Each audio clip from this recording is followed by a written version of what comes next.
10월 재보궐선거 앞두고 호남 지역 영광의 월세방까지 얻어서 적극적으로 선거 캠페인 준비하고 계신 분입니다. 조국혁신당의 조국 대표 오랜만에 모셨습니다. 대표님 어서 오십시오. 예, 반갑습니다. 원래 저희가 추석 명절 전에 뵙기로 했었는데 예. 지역에 가 계시느라고 인터뷰를 못했습니다. 예, 아까 뭐 사회자 말씀하셨는데 영광에만 얻은 건 아니고요. 예. 영광, 곡성 각각 모두 월세 두 군데를 다 각각 얻으셨습니까? 방이 있습니다. 왔다 갔다 와, 하고 있고. 아니 저기 그 곡성에는 신장식 의원만 있는 줄 알았더니 아니요, 신장시구는 책임 의원이니까 예. 아예 항상 있는 것이고 예. 저는 영광, 곡성, 부산을 계속 왔다 갔다 하는데 예. 부산은 뭐 제가 이제 고향이니까 문제가 네. 없는데 영광, 예. 곡성 각각 집이 있고요. 예. 이번 추석 연휴 기간 동안에 그 세 군데를 뱅글뱅글 돌았고 세상에. 일부- 더 야위신 것 같습니다. 예, 약간 먹는 건 좀 모자란데 활동량은 많으니까 예. 살이 좀 빠지는 것 같고요. 예. 그 말씀하신 김에 이제 얼마 전에 민주당의 모 의원이 조국은 부산을 뭐 내팽개치고 아. 호남만 가냐 이런 말을 하시는데 예. 일정 공개된 일정만 보더라도 제가 부산에 열심히 갔던 걸 아실 텐데 네네. 왜 그런 말씀하시는 걸 모르겠어요. 그 추석날에 어머니도 못 뵙고 아. 그 부산에 있었습니다. 예. 부산 금정구를 돌고 있었습니다. 그래서 예. 민주당 의원님들 예. 제 부산을 내팽개치지 않고 있으니까 그런 비난하지 말아주세요. 예, 내팽을 치고 있지 않다는 사실을 저희 취재 편의점을 통해서 다시 네. 말씀을 좀 드리고 있습니다. 주말에도 또 지역에 계셨던 거죠. 영광, 곡성 예, 다 이렇게 돌고 있습니다. 계속 예. 그 사진 페이스북에 올라온 사진을 보니까 예.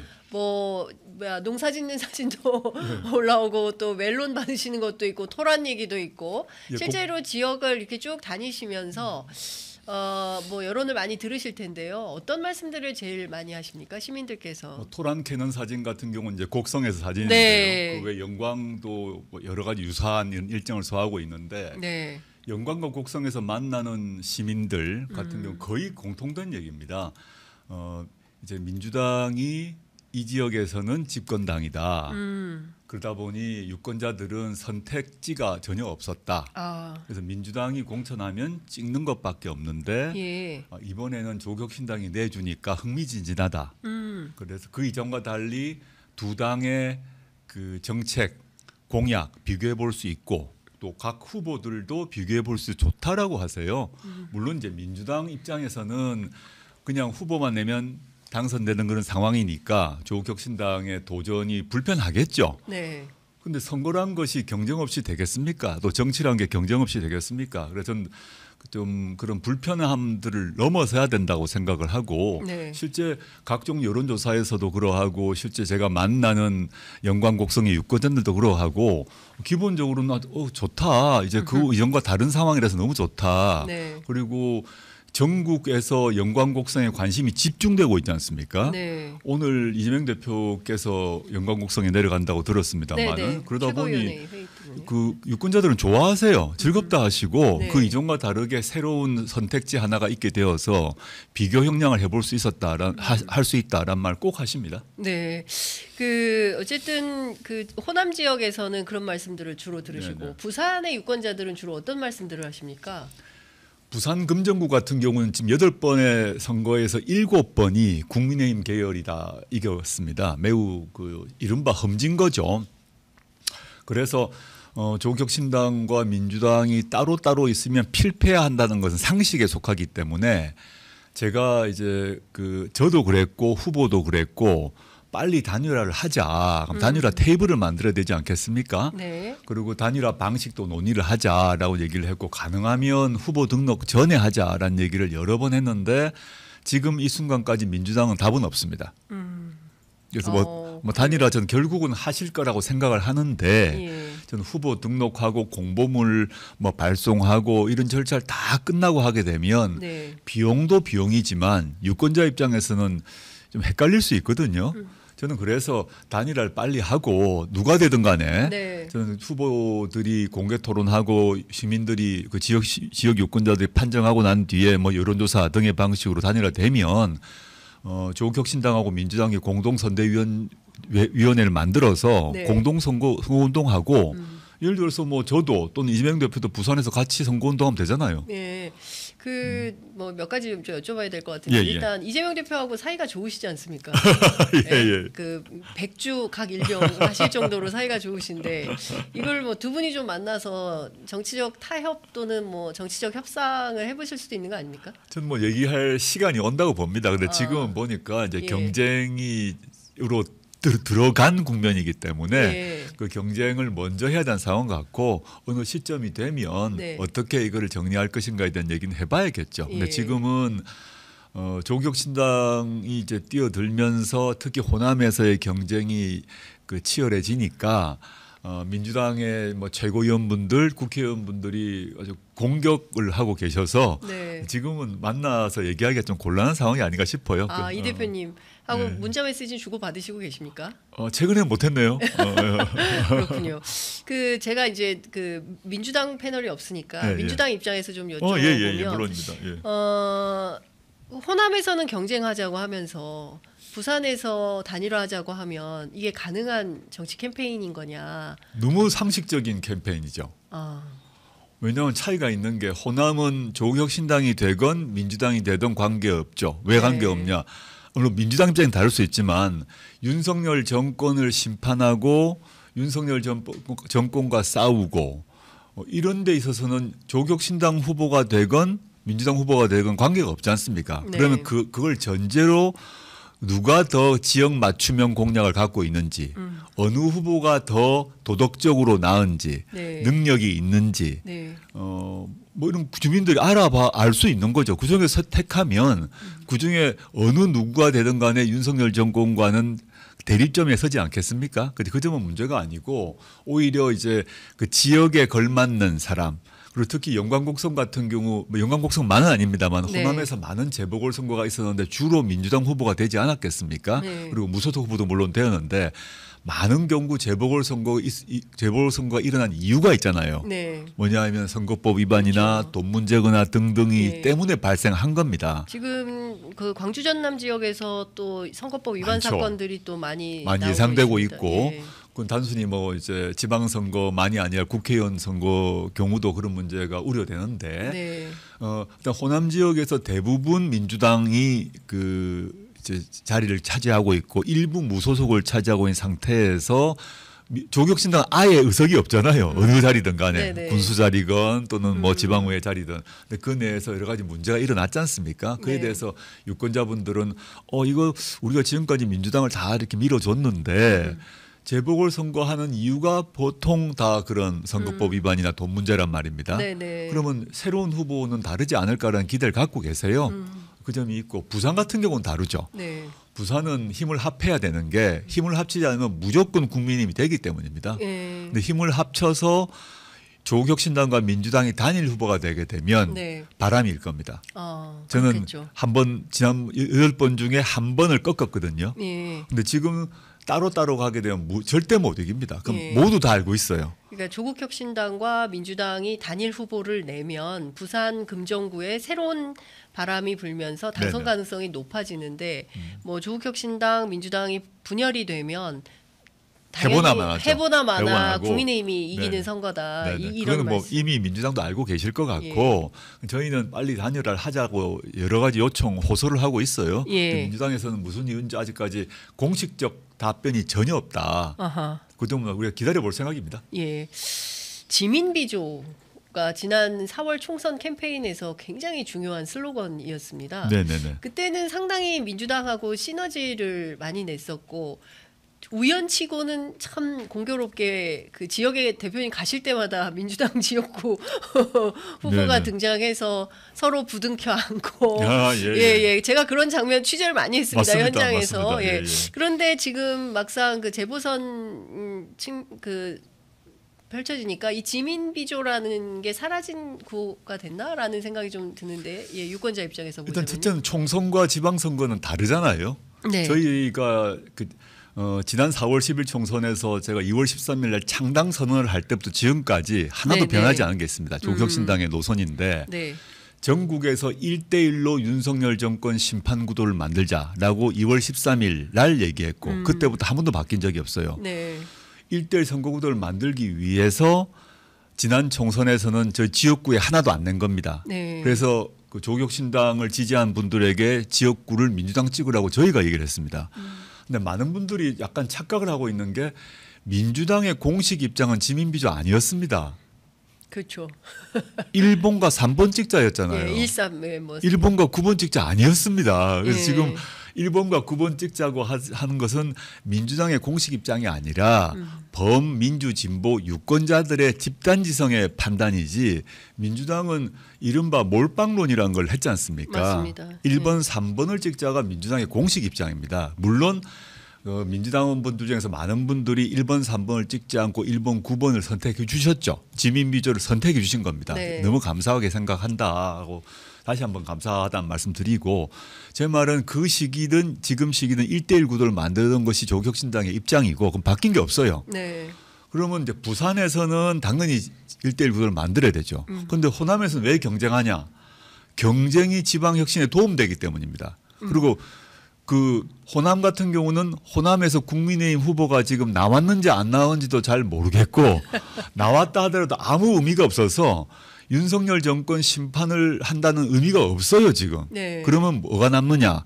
호남에서의 지금 지방 이번 재보궐선거의 의미는 윤석열 정권 심판이 아니라 호남에서 영광 곡성에서 앞으로 지방 정치 혁신, 지역 균형 발전, 그다음에 깨끗한 후보 깨끗한 군수 이걸 하려면 어느 쪽이 나은가를 경쟁을 해야 되는 거죠. 모순되지 않는다라는 네. 말씀드리겠습니다. 오늘 아침 앞서 말씀 주신 대로 민주당 지도부가 영광곡성 지역발전 관련돼서 현장 최고위원회를 열었는데요.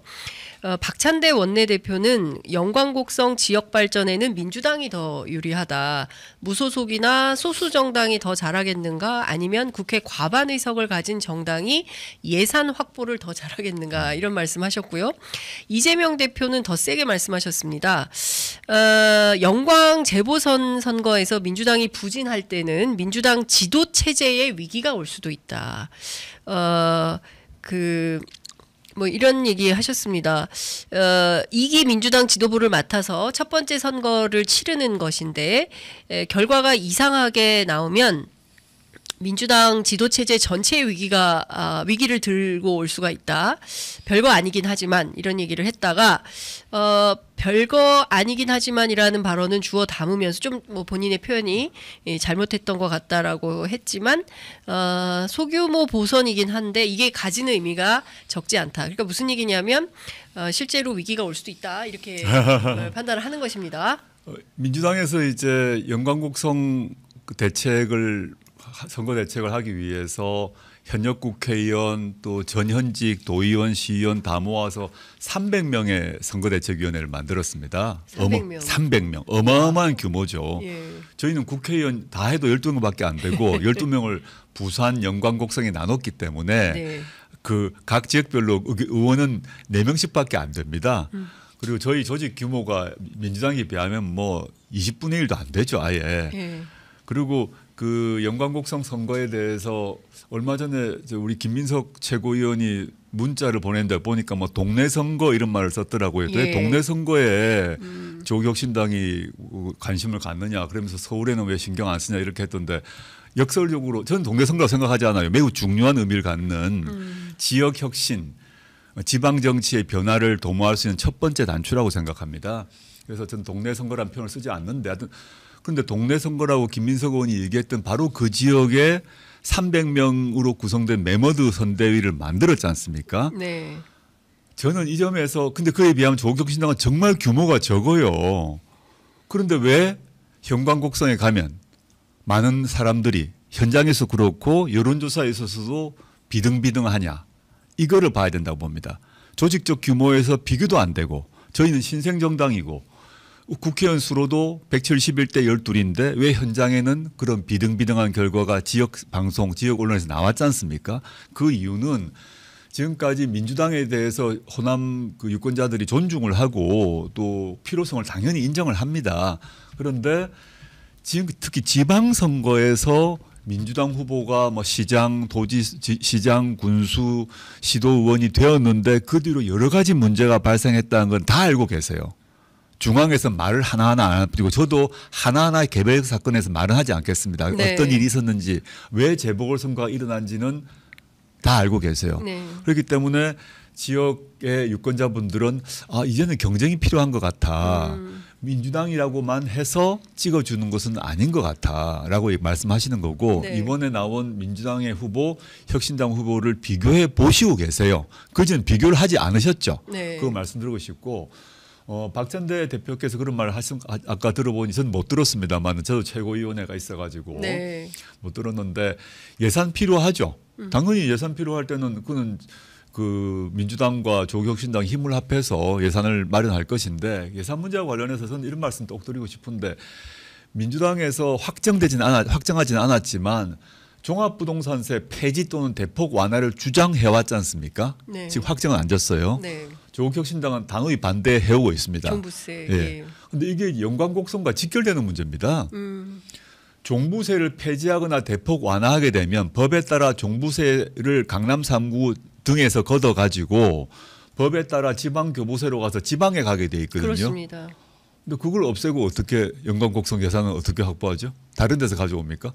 그 답을 하시면 좋겠다. 네. 저는 연관곡성에 예산을 배치하는 거 옳다고 생각해요. 네. 지방에 또 예. 부산 금정구까지 예산 배정하는 거 옳다고 생각하고 지역 균형 발전을 위해서 지방으로 더 많이 가야 된다고 생각하는데 네. 지금 민주당이 공식적으로 확정은 않았지만 지금까지 계속 주장해오고 있는 종부세 완화 또는 폐지의 그 노선이 확정된다면 네. 연관곡성으로 가는 돈이 없어지죠. 대폭 줄죠. 돈줄이 막히는 거네요. 네. 예. 그 지역별로 차이가 있습니다만은 뭐 특히 전남 전북 같은 도시 말고 네. 전남 전북 쪽 같은 경우는 심지어 100억씩 없어지거든요. 지역 예산이 100억이면 엄청난 겁니다. 네. 그 지역 군민들이 한 2만여 명 되는 걸로 그럼요. 알고 2만 있는데. 3만 정도인데 예, 예. 이 문제를 얘기를 하고 저는 네. 예산 확보를 얘기하시는 게 맞다 생각하고 그래서 예. 제가 종부세 논쟁이 됐을 초기부터 계속 강조를 하고 있는 게 네. 종부세 문제가 단순히 이제 세금의 원칙, 뭐 돈을 많이 받은 사람, 번 사람이 부동산으로 돈 많이 번 사람이 세금 내야 된다는 문제가 아니라 노무현 정부 때 종부세를 걷어서 지방으로 가도록 딱 세팅을 해뒀는데 네. 종부세가 없어지거나 줄면 지방이 바로 타격받는다. 이걸 어떻게 할 거냐는 얘기를 해왔지 않습니까? 네. 이 대해서 민주당은 공식적 입장을 표시하지 않고 있는데 네. 그 말씀을 해주시면 좋겠다 생각을 하고 저는 이재명 대표께서 뭐 지도체계 체제 위기 말씀하신 것 같은데 저는 약간 뭐 선거용 엄살이다 생각을 하고요. 예, 선거용 엄살이다. 이재명 예. 대표께서 지금 확고하게 민주당에서 확고한 지도력을 갖고 계시잖아요. 예. 그리고 이재명 대표께서 대권 후보에서 압도적 1위를 하고 계시지 않습니까? 네. 근데 뭐 조국혁신당이 영광곡성에서 군수 하나 가져간다고 뭐 이재명 대표의 그 당내 지도력 또는 대권 후보로서의 뭐 위치가 흔들리겠습니까? 네. 저는 선거를 하시다 보니 예. 이재명 대표께서 약간 엄살 피신다 생각합니다. 저희가 영세 정당은 저희가 영세 정당이에요. 예. 거긴 대기업 정당입니다. 저 엄살 예. 피시는 것 예. 같다. 이렇게 예. 저 조크를 합니다. 예. 예, 영세 정당, 대기업 정당, 예, 편의점에 오셔가지고 자, 이것 좀 여쭤보겠습니다. 네. 사실 그 많은 시민들께서 지금 가장 중요한 정치에 대한 지난 총선 때도 마찬가지고요. 윤석열 정권에 대한 엄중한 심판론입니다. 왜냐하면 지난해에 있었던 그 10월 재보선 강서구청장 보궐선거에서도 윤석열 정권에 대한 분명한 심판 태도를 국민들께서 보여주셨고. 마찬가지로 지난 총선에서도 그렇습니다. 그런데 이번 10월 재보선에서 공교롭게 호남, 그다음에 영남, 그리고 수도권인 강화군수, 그리고 이제 서울교육감 이렇게 이제 5군데 선거가 있는 것인데요. 이 선거에서도 윤석열 정권에 대한 심판론이 작동하기 위한 그런 어떤 프레임을 야권 정치인들이 좀 짜주기를 좀 기대하는 게 전반적인 민주진보 진영의 어떤 유권자들의 판단이 아닌가. 그러니까 저는 분열하지 말아라. 네, 당연한 라는 일이라고 메시지가 생각하고요. 있습니다. 예. 윤석열 정권 심판은 지난 총선에 그 유권자들의 집단지성인 지민비조를 통해서 심판을 했지 않습니까? 네. 그래서 민주당과 조국혁신당이 모두 이기는 결과를 낳았고 앞으로 대선에서도 당연히 윤석열 정권 심판하고 제4기 민주정부 세워야죠. 그 과정에서 조국혁신당은 당연히 여기에 협력할 것이고 오히려 민주당보다 더 세게 윤석열 정권 심판을 지금도 하려고 노력하고 있고 앞으로도 할 것입니다. 그래서 이번 12.6 재보궐선거만 가지고 얘기를 해보게 되면 윤석열 정권을 심판하려면 강화 부산에서 심판을 해야 되죠. 강화 부산에서. 예. 예. 강화와 부산 재보궐선거가 있지 않습니까? 예, 예. 거기서 압도적으로 지금까지 계속 국민의힘 후보가 당선돼 왔어요. 네. 거기서 윤석열 정권을 심판하면 거기 단일화해서 심판하고 네. 호남에는 국민의힘 후보가 있는지도 없는지도 모른다는 얘기입니다. 아까 존재감이 말씀드렸지. 없다. 예, 예. 당선될 그렇죠. 가능성 예. 마이너스 100%입니다. 예. 거기서 윤석열 정권 심판을 하기 위해서 혁신당을 찍으면 안 된다는 게 논리적으로 틀린 말이잖아요. 호남은 이중적 과제가 같습니다. 호남이란 정치 지형에서는 한편으로는 윤석열 정권을 심판해야 된다는 과제가 있고 네. 다른 한편으로는 호남 지역 정치의 혁신이 필요하고 호남 지역 정치의 경쟁이 필요하다는 과제가 동시에 있습니다. 그걸 다른 지역과 똑같이 봐서는 안 된다. 국민의힘이 발붙일 수 없는 지역이지 않습니까? 그만큼 호남 유권자들의 정치의식이 높아요. 민주화 진보에 대한 열망도 강하고 그건 당연히 알고 계세요. 예. 그래서 제가 거리에 만났을 때 제가 뭐 페이스북에도 쓰고 했습니다마는 네. 곡성에 아침 6시 반에 곡성 대중목욕탕에 갔습니다. 저하고 네. 신장식 후보하고 박웅도 후보하고 남탕에 가서 이제 몸 담그고 이렇게 있는데 앉아 계신 곡성 목욕탕에. 네, 목상에 예. 이제 목 담그고 앞에 그 유권자들이 계실 거 아닙니까? 예, 예. 이런 뭐 몸 불리고 뭐 씻고 한 사이에 얘기를 할 수밖에 없지 않습니까? 네네네. 그분들이 왔다 갔다 하시면서 하는 얘기가 다 똑같으세요. 아, 잘 왔다 환영하고 예. 어떤 분은 혁신당 지지한다 그러고 어떤 분은 나는 민주당 지지한다 말하세요. 아예 제 앞에서. 예. 그건 뭐 솔직하게 얘기를 하시면서 네네네. 나는 민주당 지지해. 나는 뭐 당신 혁신당 지지해 이런 말을 하세요. 그렇지만 예. 동시에 얘기하는 건 뭐냐 하면 이번 지방선거에는 경쟁하고 대선에선 협력할 거지 이렇게 그건 물론이죠. 네네. 답하고 예. 이번에는 경쟁하시게 그리고 대선에선 협력해서 정권 교체하시게 이런 말 꼭 하세요. 예. 그게 제가 만난 영광 곡성의 보통 사람들의 제가 들은 거의 90% 이상의 말씀이세요. 예. 지금 민주당을 지지하는 또 민주당 후보를 지지하는 분들도 똑같이 말씀하세요. 경쟁하는 거 좋은 것 같다고. 네네. 혁신당 지지한 사람 말고. 예. 근데 그분들은 이번에 민주당이 이길 거야. 난 민주당을 밀 거야 하시면서도 네. 이번에 오니까 괜찮은 것 같다고. 아하. 우리 민주당이라고 하시는데 우리 민주당도 이제 긴장하게 되고 예. 후보 문제도 정책 문제도 돌아보게 된다고 얘기를 예. 꼭 하세요. 그게 저는 조국혁신당의 효과라고 생각합니다. 그래서 이거를 지역을 다 뭉뚱그려 가지고 윤석열 정권 심판하기 위해서 무조건 단결하자 이런 말이 한편으로는 맞는 말이지만 그거는 자세히 보게 되면 각 지역의 특수성을 무시하는 얘기다. 네. 강화나 부산에는 그 말이 무조건 맞아요. 네. 그 단일화해서 심판해야죠. 네. 근데 그 영광곡성은 다른 상황이다. 그걸 무시하고 영광곡성에서 민주당 후보를 찍어야만 윤석열 정권 심판이 된다? 그건 제가 아니라 네. 거긴 유권자들이 납득할 수 없는 논리죠. 그러니까 지금 중요한 그 재보선 전략 얼마 안 남았습니다. 이제 한 뭐 2, 3주 정도 남은 건데요. 호남에서 민주당과 혁신당의 대결 구도를 조중동이 세게 보도하고 있습니다. 네네. 예, 제가 보기에는 중요한 포인트는 인천 강화와 부산에서 야권 연대가 어떤 방식으로 펼쳐져서 1대1 구도를 만드느냐. 이제 이게 아니라면 근데 민주당 이제 그 전략가들 제가 취재해 보면 어떤 얘기 하냐면 이번 선거는 보나마나 2대2다. 여이 야이. 그러니까 네. 민주당이 그 영광곡성을 가져가고 국민의힘이 강화와 부산은 가져간다. 서울 선거는 어떻게 될지 지켜봐야 될 것 같다. 이렇게 이게 결론이다. 이렇게 얘기를 뭐 민주당 전략가들 주변에 그렇게 만들고 싶으신 것 같고 네. 조국혁신당은 그 야의 이 중에 하나를 주지 않으시겠다는 거 아니겠습니까? 네.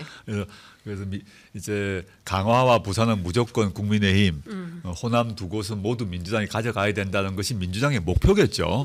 근데 그건 뭐 제가 탓하지 않습니다. 네. 근데 저는 아까 얘기했던 호남 지역에서 유권자들의 열망도 그러하고 또 앞으로 정권 교체를 위해서도 그러한데 호남에서 조국혁신당과 민주당이 경쟁하는 것이 오히려 윤석열 정권 심판과 정권 교체에 도움을 준다고 저는 확신합니다. 네, 이것 좀 여쭤보겠습니다. 조국혁신당이 뭐 군수이긴 하지만 호남의 지역구에 깃발을 꽂는다는 것은 굉장히 큰 의미가 있을 것 같은데요. 대표님께서 판단하시기에 어느 정도 수익까지 좀 의미를 부여하고 계십니까? 저는 이거 2월 13일 날 제가 창당 선언 이후부터 일관되게 한 말입니다. 네. 그 윤석열 정권 심판하는데 해야 된다. 1대1 구도를 만들자는 의미 속에서 여러 인터뷰가 있었어요. 그 과정에 저는 호남에서는 경쟁해야 된다. 근데 예를 들어서 수도권 같은 경우는 단일화해야 된다. 얘기를 계속 해왔습니다. 네, 지금 예. 갑자기 새로운 얘기를 하는 게 그렇습니다. 아닙니다. 예. 아니고요.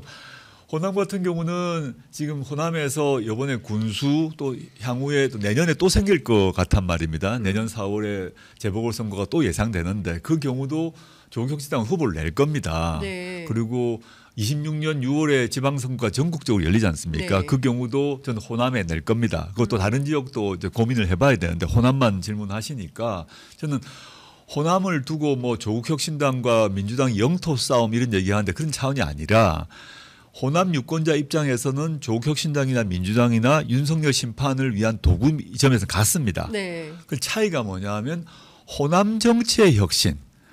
호남이 이제 호남 지역 정치는 또 바뀌어야 된다 생각을 하고 계세요. 네. 호남에서 예를 들어서 지금 조국혁신당의 후보와 민주당의 후보를 비교해 보게 되면 똑같이 호남 분들이시고 똑같이 윤석열 정권 반대하시는데 살아온 경력과 비전과 정책이 다르거든요. 네.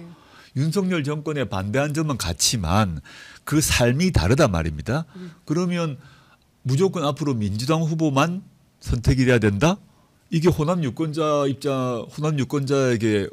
좋은 요구이냐? 저는 아니라고 생각하고 호남 유권자분들도 비교 선택할 수 있는 상품을 비교 선택하는 것처럼 네. 유사한 상품이 있으면 비교 선택해보고 자기에게 맞는 걸 선택하는 거 아니겠습니까? 근데 그런 게 필요한 것이고 예를 들어서 뭐 서울시장 선거가 있다 합시다. 뭐 몇 년 네. 뒤지만 예. 그 경우는 어떻게 아주 정말 치열하게 붙어서 아주 아슬아슬한 차이로 국민의힘이 이기느냐 범야가 이기느냐 결정이 날 거 아닙니까? 네. 그 경우는 당연히 이제 국민의힘 후보가 서울시장 후보가 되지 않도록 당연히 단결해서 단일화해야죠. 대선은 더 말할 것도 없고 네. 이 점은 제가 아마 수십 번 수백 번 반복해온 그러니까요. 얘기다라고 예. 말씀드리고 싶습니다. 당장 그 부산 금정에서 민주당은 김경지 후보로 단일화해야 된다라고 주장을 하고 있습니다. 조국혁신당은 류재성 후보가 현재 뛰고 있는데요. 민주당에서 아무 연락이 없다고 하는데 시간은 빠닥빠닥 가고 있기 때문에 어느 쪽에서든지 단일화 협상을 제안해야 되는 것은 아닌가라는 생각이 좀 드는데 만약에 민주당에서 요구가 없다면 완주하십니까? 일단 김경지 후보로 단일화하자고 민주당이 얘기하는 거는 뭐 민주당도 할 수 있는 얘기죠. 근데 단일화 협상 얘기, 단일화를 하자, 단일화 협상 단일을 만들자는 얘기를 저희가 여러 번 얘기를 했거든요. 근데 이제 민주당이 바라는 것이 우리는 단일화 협상에 응하지 않을 테니까 혁신당이 후보를 철회하라 이런 요구는 할 수 없는 것이죠. 그거는 정치 도의상 할 수 없는 것이죠. 단일화 협상에 응하고 어떤 식으로 언제 어떻게 단일화를 할 것인가 방법을 논의하는 것이 맞다 생각합니다. 그러니까 유권자들 입장에서는 인천 강화는 누군지 후보도 잘 안 보이는 것 같고요. 예, 그래도 부산 금정은 두 후보가 있기 때문에 부산 두 후보 금정도 김경지 후보도 좋은 후보라고 저는 생각을 하고 그분 변호사시거든요. 예. 전략공천 되신 걸로 알고 있는데 유재성 후보도 변호사십니다. 맞습니다. 예. 근데 두 분 다 윤석열 정권에 대해서 비판적 의식을 갖고 계신 걸로 알고 있습니다. 근데 두 분이 변호사로서 각각 어떤 길을 걸으셨는지는 살펴보셔야 되는 거죠. 제가 굳이 자랑을 하자면 부산 지역 법조계나 시민사회단체에서 두 사람 다 변호사니까 물어보시는 것도 괜찮다. 네. 저는 유재성 후보가 훨씬 경쟁력이 있고 또 민주진보 진영의 가치에 부합되는 삶을 살았다고 생각해요. 민변 사무처장 하셨고 평생 돈 벌지 않고 인권운동 하셨고 부산시에서도 감사위원회 위원장 하시면서 산하기관들 엄격히 감독하고 이런 역할을 하셨거든요. 물론 김경지 후보도 열심히 사셨다고 생각합니다. 그러면 네. 민주당은 또 김경지 후보의 장점을 또 강조하시지 않겠습니까? 네네. 여하튼 어느 경우든 두 분이 부산 금정구 발전을 위해서 누가 더 고민을 많이 했고 누가 더 좋은 정책을 가지고 있는지는 토론을 해봐야 되죠. 네. 그저 시간을 빨리 갖자는 겁니다. 네. 어쨌든 시간이 뭐 빠닥빠닥 다가오고 있기 때문에 10월이 가기 전에 어쨌든 단일화 협상을 통해서 흔쾌히 그 윤석열 정권 심판할 수 있는 구도를 만들어 드리는 것이 당연히 그래야죠. 그래서 정치권의 만약에 도리가- 김경지 후보로 단일화된다면 예. 저는 김경지 후보 당선 위해 뛸 것입니다. 예. 김경지 후보로 단일화되면 김경지 후보 당선을 위해서 조국혁신당이 함께 뛸 것이다. 반대의 경우 민주당도 그렇게 하셔야겠죠. 예. 알겠습니다. 이 선거